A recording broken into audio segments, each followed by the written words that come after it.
Yeah.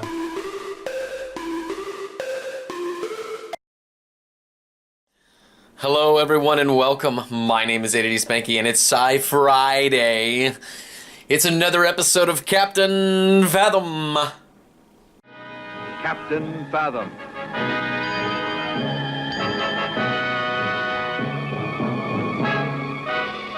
Thunderfire Island. Captain. Captain. Captain Fathom. Oh, please.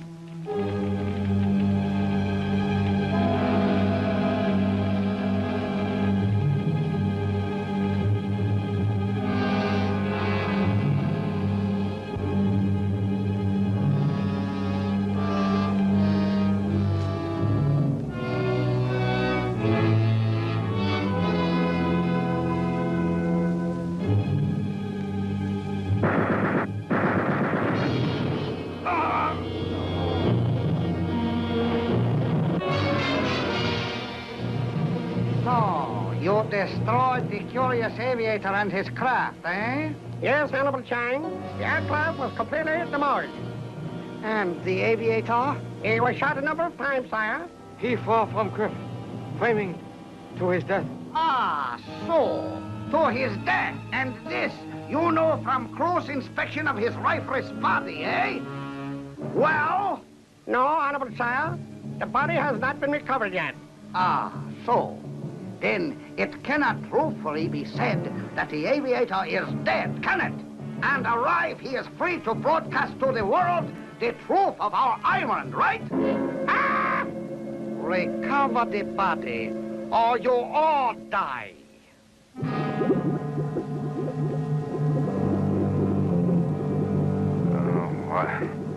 What?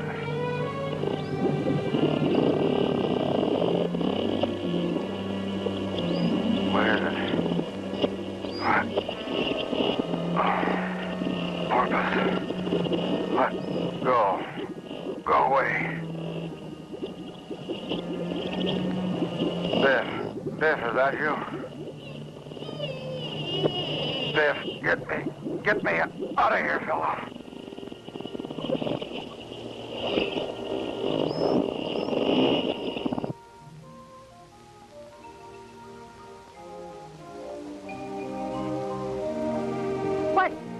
What are we waiting for? If we have to wait 1,000,000 years. Well, you tell me what good we're doing him here, alive or dead. If he's alive, he's got to know where to find us.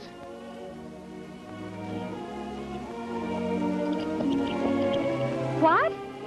That's Biff. That's Biff. What in the name of Elmo is he doing out here? Glory be, look! It is Biff. He's got the captain. Pete, Freddy, man the airlock. We've got a fish coming in with a skipper. He's in a bad way, Scotty, but he's alive. Easy does it. Careful now.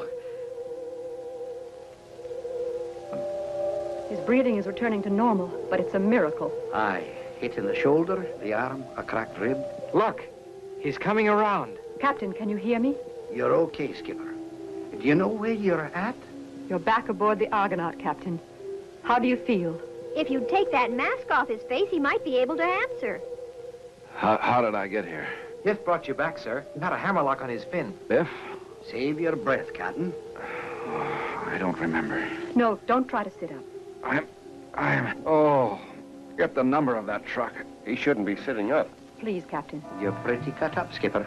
You'd have bleeded to death if it wasn't for the sea pressure. I remember. They hit the sea dart. Crashed. Got out before she blew. Then they hit me. I fell. I remember falling. There was a ship. No registry.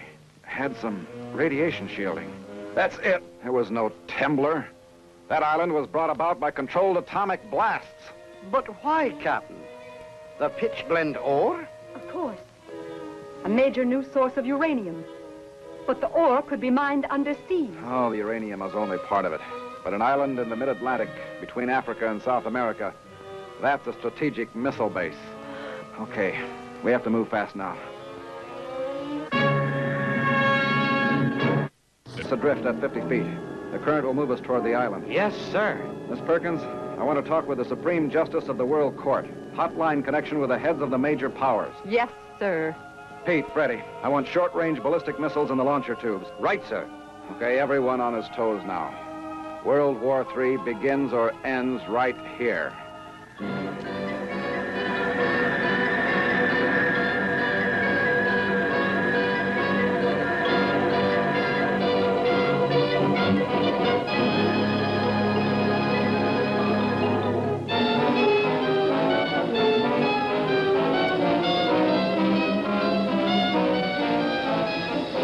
Insofar as the World Court has jurisdiction in the matter. I understand. Thank you, sir. SSIN 730 out. They gave you nothing, Captain. They left you wide open. Well, they gave me an injunction. What more could they do? Okay, let's get on to the nervous business.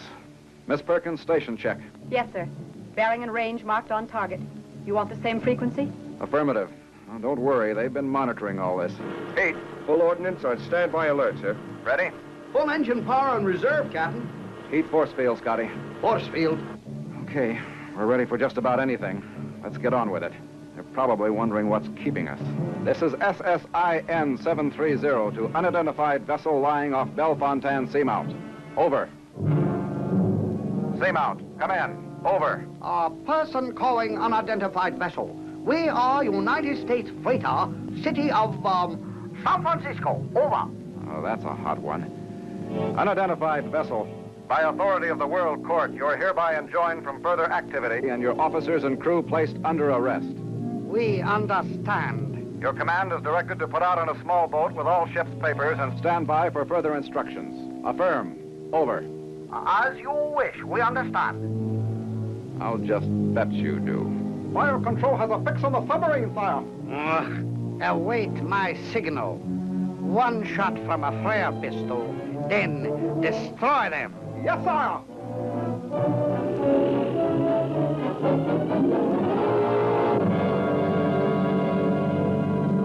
At least two of them are sharpshooters, I'll bet. Captain, There's no other way, Scotty. They're trapped and they've got to make a move. If they hand over their papers, they're dead. If they hit me, you hit back fast before they blow you out of the water. but you don't have to decoy. You're all beat up. I can... It's the captain's privilege to take the fun jobs. Now help me to the airlock.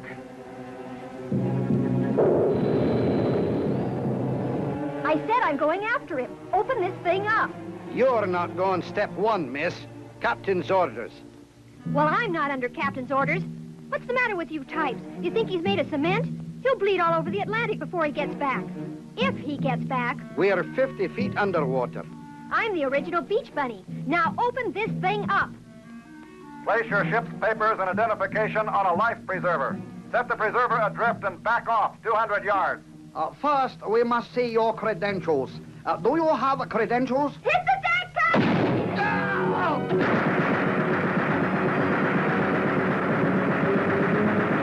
Fire one, fire two.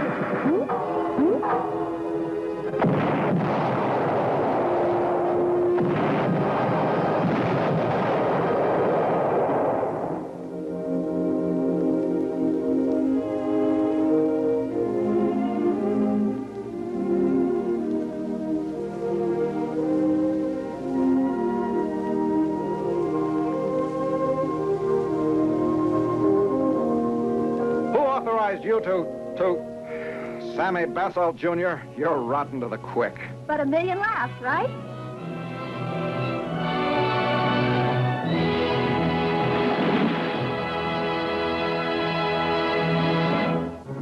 This is the government's new Human Systems Support Facility, an effort to establish a life center for an underseas colony. The project is still in an early stage of development. And what you see now are the surface vessels, pumps, and power stations necessary to supply an army of underseas workers with oxygen, electricity, and fresh water. When Operation Utopia is complete, these life support facilities will be permanently located on the ocean bottom. Now let's switch to our underseas cameras. This is the construction site on the ocean bottom at a depth of nearly 1,200 feet.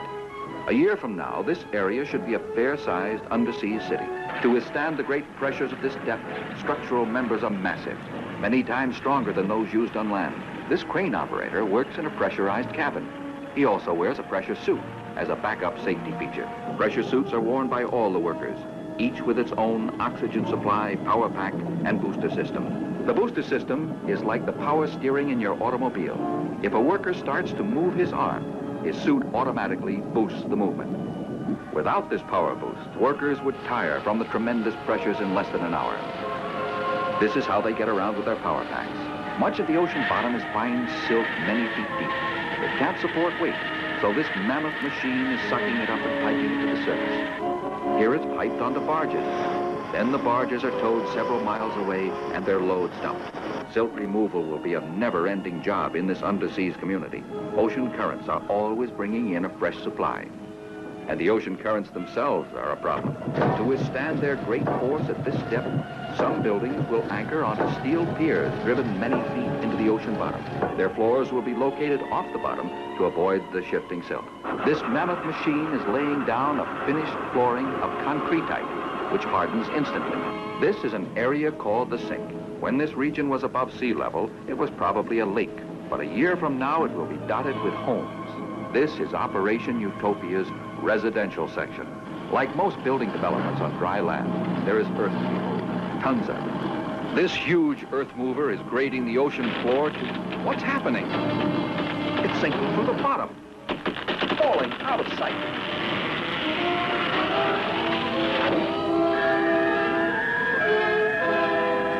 This is Marine Relay, over. Marine Relay, this is 730 Argonaut. Go ahead. Argonaut Priority 1, Red CX standing by. Roger.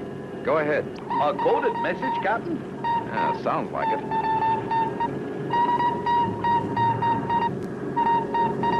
Marine Relay, we copy. Argonaut, out. From the Federal Bureau of Marine Investigation, Captain. Sound off. Urgent rendezvous, 843 Bravo. Uniform 1830 hours. It's signed Victor. 1830. We'll have to hustle. Aye, and so will Victor if he's coming from stateside. Well, he can do it by SST. New heading, Ronnie.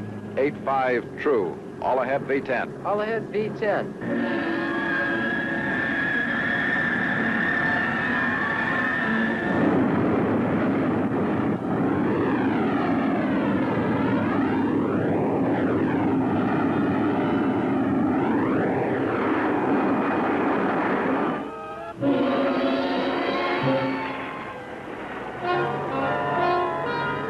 Here comes the hovercraft.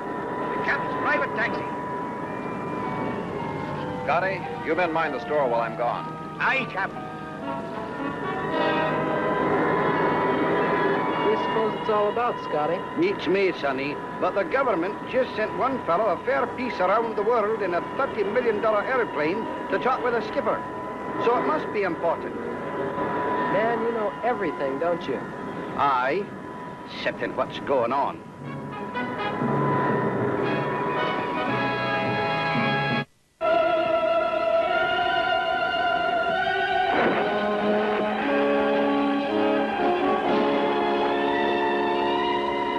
Here comes the hovercraft, the captain's private taxi. You men mind the store while I'm gone, Scotty. Aye, Captain. Good luck to you, skipper. What's this mysterious mid-ocean rendezvous all about, Vic? Operation Utopia. Heard of it? Yeah, that's the government's underseas colony project. It's got troubles. I've heard about that, too. The latest accident was an earth mover that fell through the bottom where the bottom was supposed to be solid. There's something behind all this. Sabotage? It has to be. This is a big project, an important one. There are a dozen countries that would like to see us goof it. What do you want from me? Find the trouble and put a lid on it. That's all. Argonaut, this is Papa. Over. Aye, Papa, go ahead. Scotty, I'm off on a solo sightseeing trip. Wrap up the job and put in for home port. Over. Will you be getting a ride home, Captain? Over. It's included, Mother dear. Good luck, skipper. Argonaut out.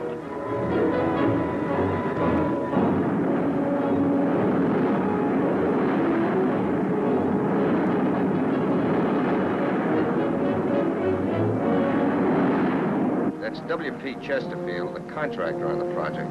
Would you believe it? He looks more like a circus clown. He probably was once. Actually, he's a promoter. Why did you go for him? It was open bidding, and he was the low one. Too low. He'll go bust on this project. And nobody goes bust without a reason, huh? You figure he sold you out for a bundle. I figured nothing. All I'm saying is this bird Chesterfield is the most unlikely nut in the world for this job. Well, I'm glad you haven't any fixed opinions. I told you not to mess around in the sink, WP. Look what you bought. Another accident. Caused you a grader and a driver. Egad, steward. You call this a hot cup of tea? I've seen more steam coming out of a goldfish bowl. What a very hard boil underwater, Mr. Chesterfield. You know what's going to happen, don't you? The government's going to come out and start poking around. And there goes your big dream project. Terrible stuff. Somebody's always trying to poison me. You listen to me, WP. If the government starts poking into your operation, what? Answer your buzzer, will you? I thought I heard a buzzing. Go away. Mr. Chesterfield, we just... My good man, you are interrupting my afternoon tea. I operate on a tight schedule, sir. It's 8 o'clock at night, WP. It is. Upon my word. Where's the afternoon gone? Sir, we just got a call from a Navy aircraft. There's an investigator coming in about 15 minutes. This is your fault, Mr. Slag, sir. I pay you to keep such people off my back. I've been trying to tell you. This last accident did it. If you're... Well, I told you not to mess around in the sink now. I'm a busy man. I operate on a tight schedule. Haven't got time for investigators and such. He should have made an appointment. I'm not going to cover for you. The thought never occurred to me, my boy. However, now that you mention it...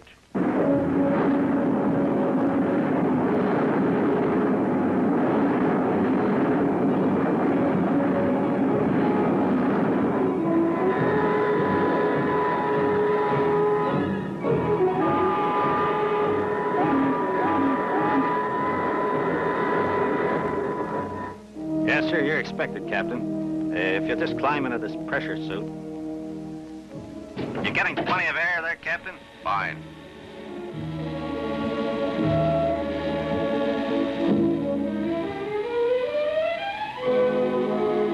That's quite a sight. It's a regular city, sir. Or will be.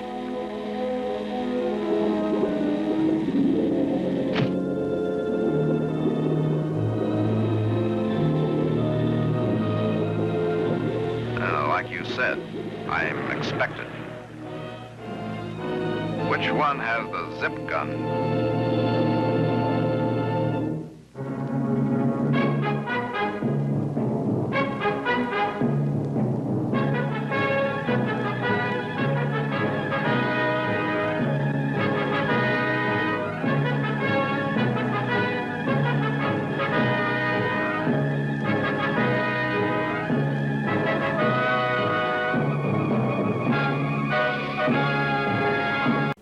So many episodes of Captain Fathom, so many.